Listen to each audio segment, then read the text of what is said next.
Awal mula perkenalkan, nama saya Juliansyah. Saya mempunyai guling kesayangan yang sudah ada sejak saya masih bayi. Guling itu dibelikan oleh orang tua untuk saya sebagai pembatas agar saya tidak terjatuh ke bawah saat tidur. Lama-kelamaan guling tersebut menjadi guling kesayangan saya dan saya bawa tidur. Tanpa guling itu saya tidak bisa tidur. Guling tersebut juga baru 4 tahun tidak dicuci dari saya bayi. Mungkin baunya bisa terbilang bau, tapi untuk saya baunya wangi dan bisa membuat tidur saya nyenyak.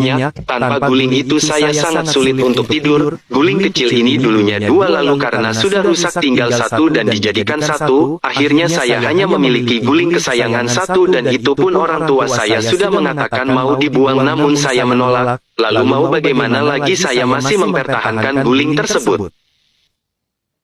Pada suatu waktu saya menemukan sosok wanita yang saya sukai dan saya sayangi yang menjadi pacar saya, dan wanita itu tahu saya punya guling busuk dari bayi. Pada saat itu dia sedang silaturahmi ke rumah saya dan ia tidak suka dengan keberadaan guling saya. Cukup lama saya menjelaskan betapa berharganya guling ini untuk diri saya, namun ia tidak memperdulikannya. Katanya gulingnya kotor, dia tidak suka dengan hal yang menjijikan. Katanya guling saya sudah tidak layak pakai. Lalu ia menyuruh saya untuk membuang. Saya sudah berusaha menolak, namun jika saya tidak membuangnya, dia tidak mau menemui saya dan tidak mau menghubungi saya. Setelah 2 hari saya berpikir lama dan merenung sambil memeluk guling saya pun rela melepaskan walaupun dalam keadaan sedih menangis. Karena untuk membuktikan saya sayang dia, saya menyuruhnya untuk membuangnya, dan saya tidak sanggup juga untuk melakukan sendiri.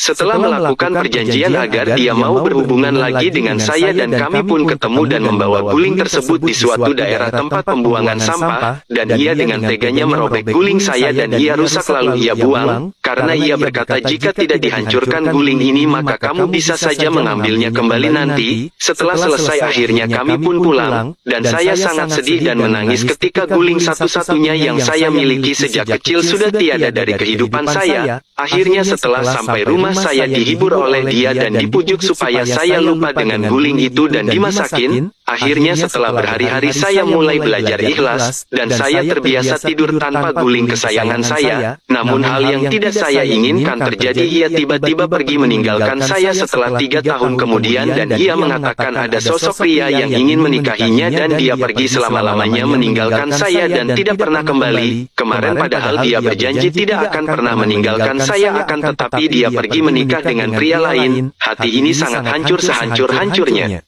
Padahal saya telah rela mengorbankan guling kesayangan demi dia, akan tetapi dia memilih yang lain. Ya, mungkin yang dapat diambil dari cerita ini bagaimana sebuah pengorbanan yang sia-sia jika saja punya orang yang disayangi. Jangan terlalu percaya dan menjaga sesuatu yang kita sayangi sejak kecil itu lebih penting.